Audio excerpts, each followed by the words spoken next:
कौसल्या सुप्रजा रामपूर्वा सन्ध्या प्रवर्तते उत्तिष्ठ नरशार्दूल कर्तव्यं दैवमात्मिकम् कौसल्या सुप्रजा रामपूर्वा सन्ध्या प्रवर्तते उत्तिष्ठ नरशार्दूल कर्तव्यं दैवमात्मिकम् उत्तिष्ठोत्तिष्ठ गोविन्द उत्तिष्ठ गरुडध्वज उत्तिष्ठ कमलाकान्त त्रैलोक्यं मङ्गलं कुरु मातः समस्त जगतां मधुकैटभारे वक्षो विहारिणि मनोहर दिव्यमूर्ते। ஹலோ எவ்ரிவன், வெல்கம் டு நம்ம டேஸ் சேனல். இன்றைக்கி நம்ம வீடியோவில் என்ன பார்க்க போகிறோம் அப்படின்னா பொங்கல் செலிப்ரேஷன் தான். ஸோ பொங்கல் அப்படின்னாலே எல்லாருக்கும் தெரிஞ்சது தான். பொங்கல்னால் தமிழர்களோட பண்பாடு, கலாச்சாரம், ஒற்றுமை, மகிழ்ச்சியை வெளிக்காட்டக்கூடிய திருவிழாவாக தான் தமிழர்கள் இந்த பொங்கலை செலிப்ரேட் பண்ணுறாங்க. அந்த வகையில் பொங்கல் நாம் ஏன் செலிப்ரேட் பண்ணுறோம் அப்படின்னா சூரிய பகவானுக்கு நன்றி தெரிவிக்கவும், கால்நடைகளுக்கு நன்றி தெரிவிக்கவும், கரும்பு, நெல், மஞ்சள் ஆகியவற்றை அறுவடை முடித்த மகிழ்ச்சியை வெளிப்படுத்துறதுக்கு தான் இந்த பொங்கல் அப்படின்றத நம்ம செலிப்ரேட் பண்ணுறோம்.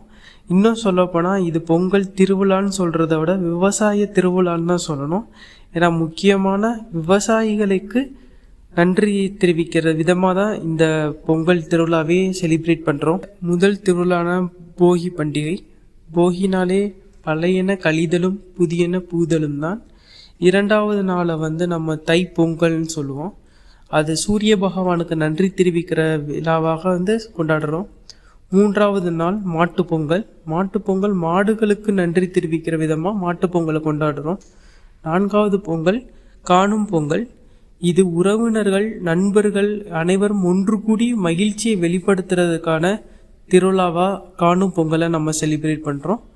அப்படி எங்கள் வீட்டில் நாங்கள் மாட்டுப்பொங்கல் தான் செலிப்ரேட் பண்ணுவோம். அதாவது பொங்கலோட இரண்டாவது நாள் மாட்டுப்பொங்கலாக தான் நாங்கள் செலிப்ரேட் பண்ணுவோம்.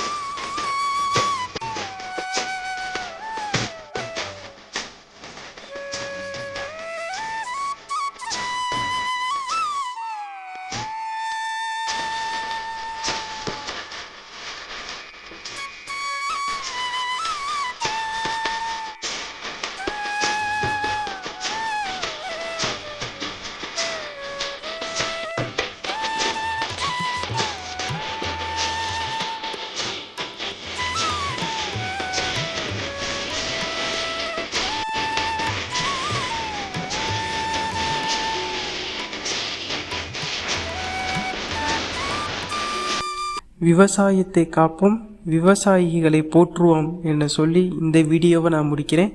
நன்றி. வேறொரு வீடியோவில் பார்க்கலாம். பாய்.